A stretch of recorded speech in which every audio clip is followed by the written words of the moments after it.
During the period of recorded history, there is little evidence to indicate that man has changed in any major respect.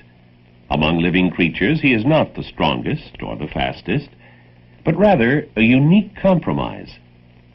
If we were to look at man as if he were a machine, we would say that he is made of three interrelated parts. First, he is a physical structure. Second, he is a biochemical laboratory. Third, he is an emotional, psychological computing device. Although modern man's aspirations carry him into new and hostile environments, he is essentially the same as he has always been. His mechanical, chemical, and psychological abilities are severely limited. When the demands of the situation exceed these limits, man breaks down. The result? An accident. Physiological man is a ground animal, and in the early days of the American farmer, he had little reason to think about himself as a biochemical laboratory. He lived in a relatively simple civilization, and most of his needs were met by simple means. He got plenty of sunshine and fresh air. His water was good to drink, and he grew most of his own food. He put in a hard day's work, but he got plenty of rest. Except for periods of illness, when his biochemical laboratory broke down as a result of disease, he lived, at least according to some romantic versions of history, a short but happy life. But man's incredible ingenuity and his insatiable lust for pioneering changed all that. Now there appears to be more automobile exhaust and industrial waste than fresh air. The work is easier, and he gets most of it done sitting down. He has plenty of leisure time, but gets very little rest. His periods of illness are more frequent, but less devastating, and his biochemical laboratory seldom breaks down completely, but gradually wears away, so that he lives, at least according to the contemporary novel, a long but miserable life. Although his tools are more complex, their operation is simple: scanning lights, throwing switches, and pushing buttons. The work is easier, but he lives in a highly dangerous environment. If he wants to stay alive, if he wants to prevent accidents, he must not only take technical precautions, but he must understand his own internal physiological limits. Man is highly complicated, and it would take an elaborate chemical laboratory to reproduce the biochemical actions taking place in his body.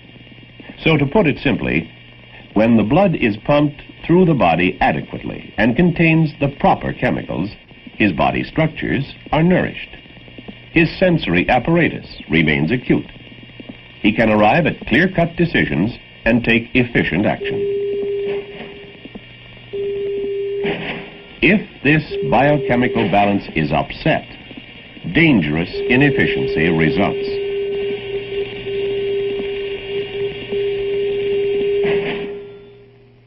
Man's most immediate chemical need is for the oxygen in the atmosphere. Without it, life can be sustained only a matter of minutes. He needs oxygen for the production of energy. He takes it into his lungs, and from there, it goes into his blood, while the unwanted waste product, carbon dioxide, comes out of the blood and is discharged into the air. The bloodstream carries the oxygen to the hungry tissues. Some toxic gases, however, can prevent man from getting enough oxygen. The most common is carbon monoxide. Taken into the lungs, it prevents the oxygen from being carried by the blood, depriving the tissues of nourishment. Early stages of oxygen deficiency can induce a feeling of well-being and render man incapable of perceiving his impaired abilities. Increased amounts of this toxic gas can lead to asphyxiation, unconsciousness, and ultimately death. The modern world requires man to handle toxic materials, both industrially and in daily life, with a deadly over-familiarity. Poisoning is common in man's daily life, not only in a highly dramatic way, but also by small, insidious doses, deadly because they damage the body tissues and retard or inhibit man's reactions and judgment. These poisons can enter his body through the respiratory tract, or by the way of skin absorption into his bloodstream, or they may enter through his gastrointestinal tract, where they can cause injury to visceral organs such as liver and kidneys. They may affect the blood-forming system in his bone marrow. Man, sometimes unwittingly, sometimes deliberately, uses one of the most common systemic poisons, ethyl alcohol, the primary ingredient of alcoholic beverages. What he hopes will be a stimulant turns out to be a depressant. Ethyl alcohol acts like an anesthetic or narcotic.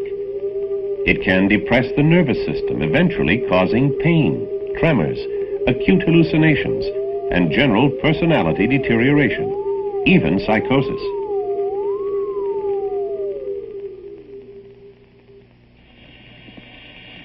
Proper nourishment is essential. Without it, the tissues may become dehydrated.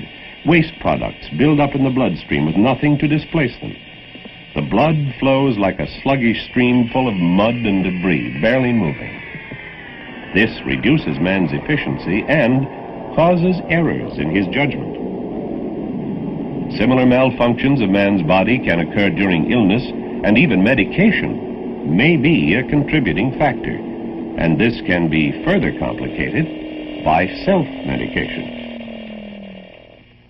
Perhaps one of the most frequently violated limits of man is his need for rest. Fatigue probably causes and contributes to more accidents than any other single factor. Fatigue may be brought on by either too much or too little physical activity.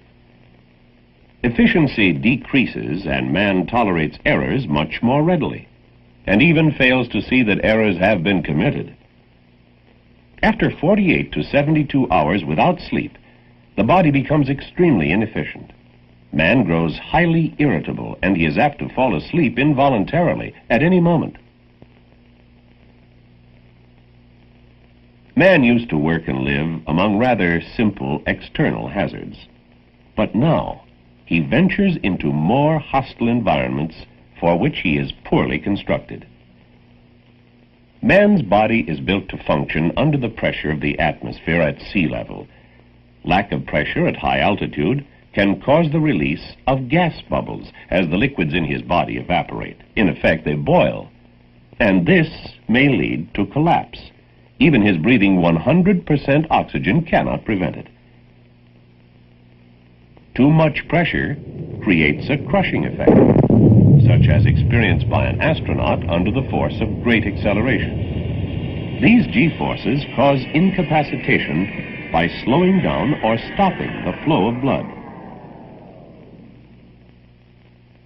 Although excessive heat or cold can destroy body cells, man can, with the aid of his technical skill, function over a wider range of temperature than any other animal. But no matter where he exists, he must maintain a constant body temperature of 98.6 degrees. A rise of 5 degrees results in high fever, possible delirium.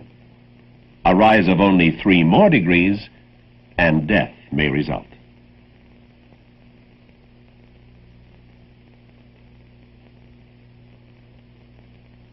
Man travels freely only within very narrow margins of pressure and temperature.